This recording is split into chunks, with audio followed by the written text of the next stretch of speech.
दोस्तों, स्वागत है मेरे यूट्यूब चैनल साइटिस्ट राजीव में। झारखंड कर्मचारी चयन आयोग की तरफ से जो फाइनल इंस्ट्रक्टर की बहाली होनी है उसका नोटिफिकेशन जारी कर दिया गया है। तो झारखंड के स्टूडेंट के लिए और जो स्टूडेंट इसमें एलिजिबल है उसके लिए, साइटिस्ट होल्डर के लिए काफ़ी अच्छी खबर है। काफ़ी लंबे समय से इंतजार कर रहे थे और फाइनल नोटिफिकेशन जारी कर दिया गया। तो चलिए हम देख लेते हैं कि पूरे नोटिफिकेशन में किस प्रकार से डेट रखा गया है, क्वालिफिकेशन क्या क्या रखे गए हैं, फॉर्म पेमेंट की डेट कब तक है, कितने फीस लगने वाले हैं और बाकी सारी चीज़ें, आरक्षण के जो संबंधित चीज़ें हैं, सब चीज़ें हम इसमें देख लेते हैं। तो चलिए वीडियो में आगे बढ़ते हैं। सबसे पहले हम बात कर रहे थे परीक्षा शुल्क की। तो परीक्षा शुल्क बहुत कम रखा गया है। परीक्षा शुल्क मात्र 100 रुपया रखा गया है, जिससे क्या होगा कि कोई भी स्टूडेंट आसानी से इसको फॉर्म को भर सकते हैं। कोई दिक्कत नहीं, 100 रुपये का पेमेंट छोटा सा पेमेंट है। उसके बाद बात कर लेते हैं आगे की रिक्तियों की संख्या किस प्रकार से है। तो रिक्तियों की संख्या की बात करें तो अलग अलग ट्रेड में अलग अलग आरक्षित वर्ग जो है, जैसे कि अनुसूचित जाति, अनुसूचित जनजाति, अत्यंत पिछड़ा वर्ग और साथ में जो जनरल कोटा है उसमें किस प्रकार से सीटें खाली हैं अलग अलग ट्रेडों में। तो हम उस प्रकार से बात करते हैं। अगर आपको कोपा की बात करें तो कोपा में आपको सीटों की टोटल संख्या मिला करके आपको 4 सीटें खाली हैं। उसी प्रकार आगे बढ़ते हैं, हम बात कर लेते हैं information technology, sheet metal worker, front office assistant, fashion technology, fashion designing and technology, basic cosmetology. उसके बाद draftsman mechanical, draftsman civil, motor mechanical vehicle, turner, welder, grinder, machinist, plumber, tractor, surveyor, diesel आदि सभी में मिला करके बहुत अच्छी खासी वैकेंसी है। अलग अलग ट्रेड में अलग अलग तरीके की सीटें खाली हैं, किसी में ज़्यादा किसी में कम, लेकिन अच्छी खासी टोटल योग को हम देख लेते हैं। तो टोटल योग की बात करें तो यहाँ पे आपको 711 सीटों की संख्या है। टोटल योग की बात करें तो 711 सीट है, जो काफ़ी अच्छी खासी वैकेंसी है। सभी को अपने कोटिवार के रूप में देख लेंगे, जो भी जिस ट्रेड से बिलोंग करते हैं वो अपना देख लेंगे। अब आगे बढ़ के बात करते हैं कि जो क्वालिफ़िकेशन है वो किस प्रकार से रखा गया है। शैक्षणिक योग्यता, आप किस प्रकार से एलिजिबल हैं, किस ट्रेड के लिए कौन सा सर्टिफिकेट लगना है, कितना एक्सपीरियंस लगना है, वो सारी चीज़ें सामने मेंशन कर दिया गया है। आप इधर देख लेंगे कि किस प्रकार से आपको सर्टिफिकेट लगना है और कौन सा ट्रेड है आपका, वो सारी चीज़ें इसमें मेंशन कर दिया गया। अगर आप कोपा से हैं तो आपको क्या क्या यहाँ पर लगना है उसके बारे में मेंशन कर दिया गया है। अगर आप दूसरे ट्रेड से हैं, जैसे कि इंफॉर्मेशन टेक्नोलॉजी से हैं, तो उनके लिए क्या क्या लगना है यहाँ पे, वो सारी चीज़ें मेंशन कर दिया गया है। चलिए एक इम्पोर्टेंट चीज़ की सबसे बड़ी बात कर लेते हैं कि यह एक परमानेंट वैकेंसी है। तो सैलरी की बात कर ले तो यह लेवल 6 का जॉब है और सैलरी आपको बहुत ही अच्छी खासी देखने को मिल रही है। यानी कि आपको 35,400 से लेके 11,000 सॉरी 1,12,400 के पेमेंट आपको मिलने वाला, जो काफ़ी अच्छी खासी सैलरी है आपकी। चलिए हम आगे बात कर लेते हैं और भी ट्रेडों की। तो सारे ट्रेड में इसी प्रकार से हैं, लेवल 6 के जॉब हैं, सैलरी अच्छी खासी है, 35,400 से लेकर 1,12,400 तक का पेमेंट मिलेगा। और उसके बाद जो क्वालिफिकेशन है, अनिवार्य योग्यता जिसको कहते हैं, वो भी हम देख लेते हैं कि किस प्रकार से हैं। तो हम बात कर लेते हैं अभी आपको सबसे पहले कि जो अलग अलग ट्रेडें हैं उसमें किस प्रकार से रखा गया है। तो चलिए एक ट्रेड की ले लेते हैं, एग्जाम्पल के रूप में ले लेते हैं। हम फिटर को ले लेते हैं एग्जाम्पल के रूप में, मैकेनिकल ग्रुप का। देखिए यहाँ पे क्या लिखा गया है। AICTE UGC मान्यता प्राप्त इंजीनियरिंग कॉलेज विश्वविद्यालय से मैकेनिकल इंजीनियरिंग में डिग्री विवोस उत्तीर्ण एवं केंद्रीय राज्य सरकार द्वारा मान्यता संबंध प्राप्त संस्थान उपक्रम प्रतिष्ठान से संबंधित क्षेत्र या विषय में 1 वर्षीय अनुभव। यानी कि अगर आपने बीटेक कर रखा है मैकेनिकल ग्रुप से तो आप फिटर के लिए एलिजिबल हैं। उसी तरीके से जो और भी ट्रेडें हैं उसमें आपने अगर बीटेक कर रखा है, आपका ट्रेड उसके साथ ड्राफ्टमैन हो, प्लम्बर हो, टर्नर हो, मशीनिस्ट हो, इलेक्ट्रीशियन हो, ट्रैक्टर हो, तो आप जिस संबंधित ट्रेड से रिलेटेड हैं, तो अगर आपने उस संबंधित ट्रेड से बीटेक कर रखा है तो उसके साथ साथ आपको 1 वर्ष का अनुभव लगना है, यानी कि 1 साल का एक्सपीरियंस आपको देना होगा। उसी तरीके से अगर आपने डिप्लोमा किया हुआ है, तो डिप्लोमा के साथ साथ आपको 2 वर्ष का अनुभव लगना है।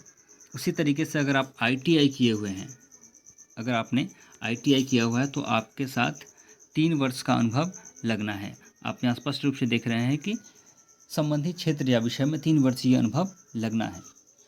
यानी कि डिप्लोमा डिग्री और जो बीटेक वाले स्टूडेंट हैं उन सबको अलग अलग क्वालिफिकेशन रखे गए हैं एक्सपीरियंस के आधार पर। अब है सबसे बड़ी बात है कि अनिवार्य योग्यता, यहाँ जो रिलेवेंट आप यहाँ पर देख सकते हैं अनिवार्य योग्यता रखा गया है। आप यहाँ पर देख सकते हैं कि relevant national craft instructor certificate NCIC in any of the variation under DGT, यानी कि आपको अनिवार्य योग्यता है, मॉनिटरी कर दिया गया। CITS को अनिवार्य कर दिया गया है कि बिना CITS होल्डर आप सबसे पहले यह फॉर्म भर ही नहीं सकते हैं। इसलिए ये बहुत बड़ी अच्छी बात है CITS स्टूडेंट के लिए कि CITS को झारखंड सरकार ने क्या किया है कि मॉनिटरी कर दिया है, और बिना CITS के आपके पास अगर ITI है, डिप्लोमा है, अगर डिग्री है, इसके बावजूद आप फॉर्म नहीं भर सकते हैं। तो CITS को मॉनिटरी कर दिया गया है। चलिए अब आगे बढ़ लेते हैं हम इसमें। ये सारी चीज़ें हो गई, ट्रेड से रिलेटेड चीज़ें हो गई, क्या क्या क्वालिफिकेशन है वो सारी चीज़ें हो गई।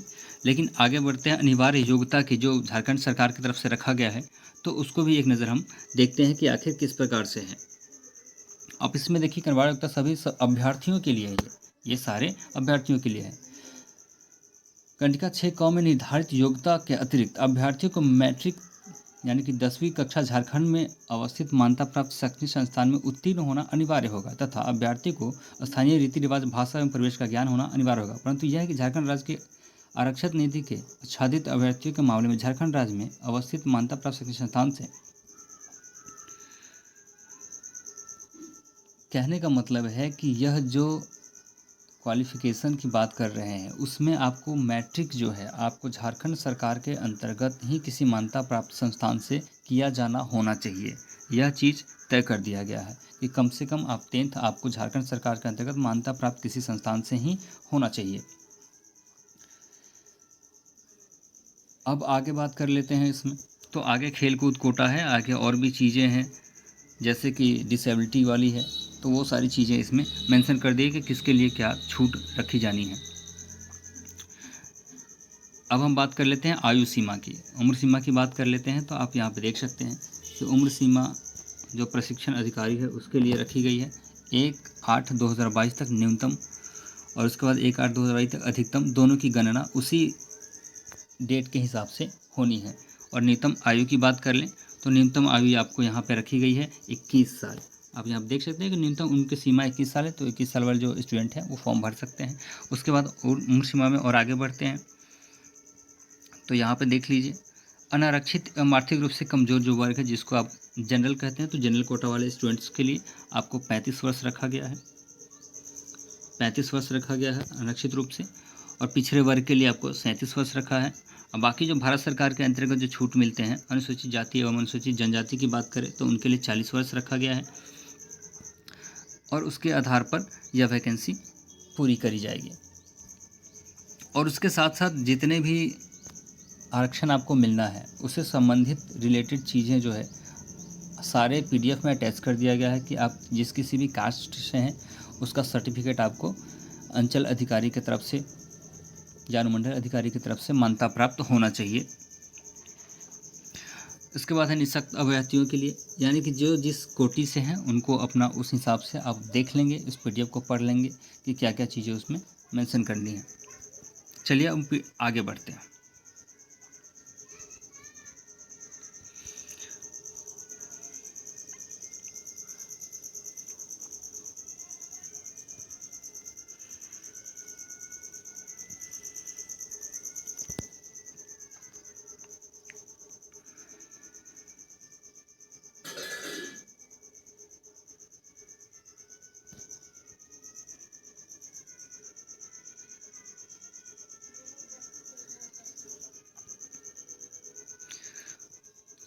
यह जो है सबसे पहले आवेदन की तिथियों जो इम्पोर्टेंट है उसको भी देख लेते हैं हम।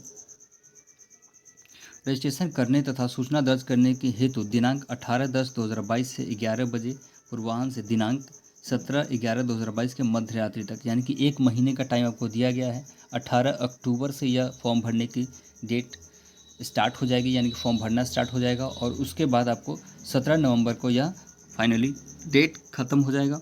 और फी पेमेंट की बात करें तो वो 2 दिन आगे तक है।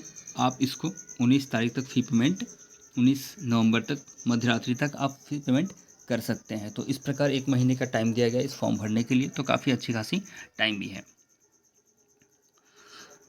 आप ऑनलाइन पेमेंट करेंगे, जो सिस्टम है उसके बारे में दिया गया है सारी चीज़ें इसमें। नोटिफिकेशन को अगर आप फॉर्म भरने जा रहे हैं तो नोटिफिकेशन को पहले पूरी तरीके से अच्छे से पढ़ लीजिएगा, उसके बाद ही आप फॉर्म को फिल करिएगा। जिससे कि फॉर्म भरने में कोई दिक्कत आपको नहीं होगी। अब सबसे इम्पोर्टेंट चीज़ जो है उस पर हम बात कर लेते हैं कि परीक्षा किस प्रकार से लिया जाना है और कैसे इसका परीक्षा का स्वरूप होगा, सिलेबस क्या क्या है, पैटर्न क्या क्या है, ये सारी चीज़ें हम सबसे पहले बात कर लेते हैं। तो परीक्षा का जो स्वरूप है वो सीबीटी मोड में होना है। आपको इसमें कोई डाउट नहीं होना चाहिए कि जो परीक्षा है वो आपको सीबीटी मोड में होना है, कंप्यूटर बेस्ड टेस्ट लिया जाना है। लेकिन सिलेबस क्या क्या है उसके बारे में, परीक्षा का पाठ्यक्रम जिसको हम कहते हैं वो किस प्रकार से होना है, वो भी चीज़ें हम इसमें देख लेते हैं। तो लिखित परीक्षा का जो पैटर्न है उसमें 3 पत्र होंगे। लिखित परीक्षा के अंतर्गत 3 पेपर आपको देने होंगे, वो मेंशन कर दिया गया है। पहले पत्र में क्या होना है, 2 घंटे का समय आपको मिलेगा और पहले पत्र में जो सवाल पूछे जाएंगे वो सवाल कुछ इस प्रकार से हैं।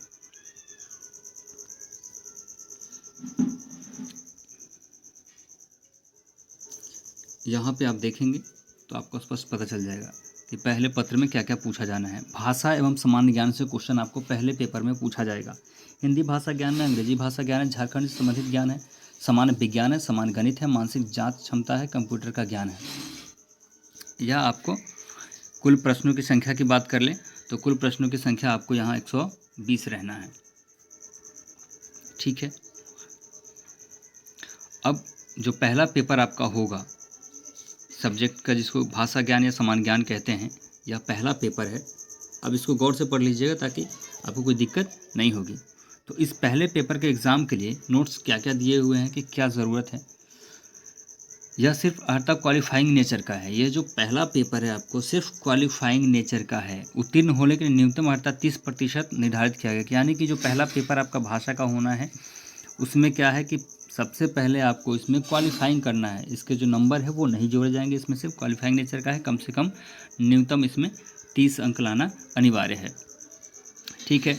पत्र दूसरे की बात कर लेते हैं। दूसरा पेपर जो होना है, पत्र दूसरा विषय चिन्हित क्षेत्रीय जो भाषा है आपका, सामान्य ज्ञान के अलावा जो दूसरी जनजातीय भाषा है वहाँ का, जो झारखंड का जो भाषा है, आप जिस भाषा के क्षेत्र से बिलोंग करते हैं उसमें किस किस भाषा को शामिल किया गया वो भी सारी चीज़ें यहाँ पे देख लेंगे आप। अगर उस भाषा क्षेत्र के आते हैं आप अपने भाषा को सेलेक्ट करेंगे। उस भाषा में उर्दू, संथाली, बांग्ला, मुंडरी हो, खड़िया, खुड़कू, कुरमाली, गोरठा, नागा, यानी कि बहुत सारी भाषाएं जो झारखंड के अंतर्गत बोली जाती हैं उन सभी भाषाओं को इसमें शामिल किया गया है।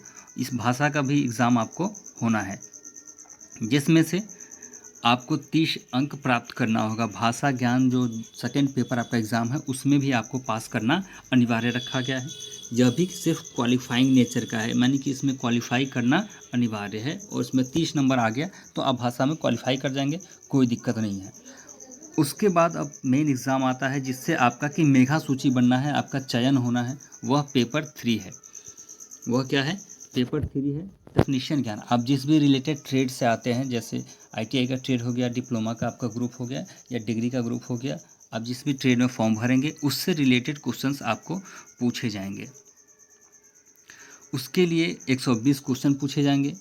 पाठ्यक्रम में किसी विषय के लिए हो जिसका पाठ्यक्रम निदेशालय नई दिल्ली डीजीटी के द्वारा वेबसाइट पर उपलब्ध है, तदनुसार परीक्षा पाठ्यक्रम अनुसूची 3 पर उपलब्ध है। यानी कि आप जिस विषय से हैं उसमें क्वेश्चन आपको 120 ट्रेड से रिलेटेड क्वेश्चन पूछे जाएंगे और उसमें जो क्वालिफाइंग है वो इस प्रकार से दिया गया है कि कौन कितने प्रतिशत पर क्वालिफाई करेगा, क्योंकि जनरल भी है, ओबीसी भी है, पिछड़ा है, अत्यंत पिछड़ा, अनुसूचित जाति, सबके लिए क्वालिफाइंग के लिए अलग अलग मार्क्स रखे गए हैं। वह कुछ इस प्रकार से है कि जनरल के लिए 40%, आर्थिक रूप से ईडब्ल्यूएस है उसके लिए 40%, पिछड़ा वर्ग के लिए 36.5%, अत्यंत पिछड़ा के लिए 34%, अनुसूचित जाति के लिए 32%, आम जनहित समूह के लिए 30% अर्हता रखा गया है। इम्पोर्टेंट चीज़ें हम देख लेते हैं। लिखित परीक्षा के आधार पर मेगा सूची का निर्माण होगा। यह जो मेगा सूची का निर्माण होना है वो लिखित परीक्षा के आधार पर ही होगा। प्रश्न पत्र भाषा एक समान ज्ञान में 30% अंक प्राप्त करना अनिवार्य होगा। प्रश्न पत्र 2 यानी कि जनजातीय भाषा है, यानी कि सामान्य भाषा एवं सामान्य ज्ञान में जो पहला पेपर है उसमें क्वालिफाइंग करना अनिवार्य है। दूसरा पेपर जो है आपको क्षेत्रीय जनजातीय भाषा है उसका एग्ज़ाम होना है, उसमें 30% अंक के साथ आपको क्वालिफाई करना अनिवार्य है। दोनों ही पत्र क्या है, क्वालिफाइंग नेचर का है। ठीक है।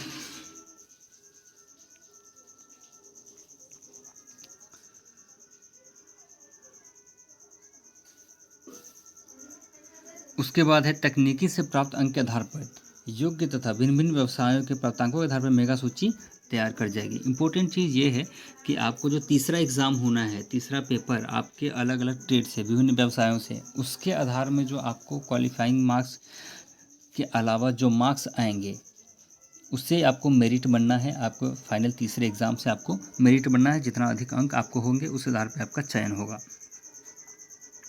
बाकी सारी चीज़ें उसमें मेंशन कर दिए कि मेगा सूची किस प्रकार से गठित होगी। जन्म तिथि का किसी का मैच कर गया, उसके बाद किसी का मैच कर गया, क्वालिफिकेशन के बाद जो डेटा होता है नंबर वो मैच कर गया, तो उस कंडीशन में वो सारी चीज़ें इसमें मेंशन करी गई हैं।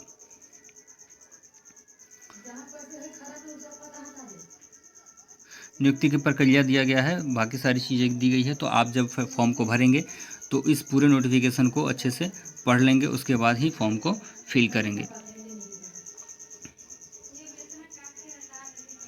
अब फॉर्म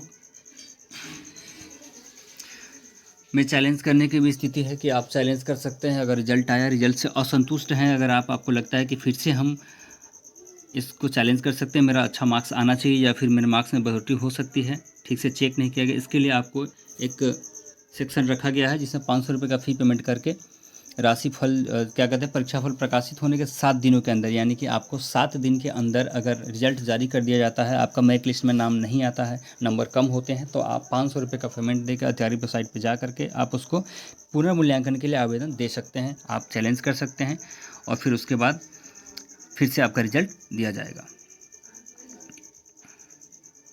ये सारी इस प्रकार से आपको झारखंड की तरफ से जो नोटिफिकेशन किया, मैंने लगभग सारी इंपॉर्टेंट चीज़ें आपको बता दी है इसमें कि किस प्रकार से वैकेंसी होनी है, क्या क्या क्वालिफिकेशंस है और किस प्रकार से फॉर्म भरने की प्रक्रिया है, एग्ज़ाम पैटर्न क्या है, सिलेबस क्या है, एग्ज़ाम किस बेस पे होना है और कैसे आपका चयन प्रक्रिया है, वो सारी चीज़ें मैंने लगभग आपको बता दिया है। अगर कोई क्वेरीज होगा तो आप कमेंट सेक्शन में पूछ सकते हैं।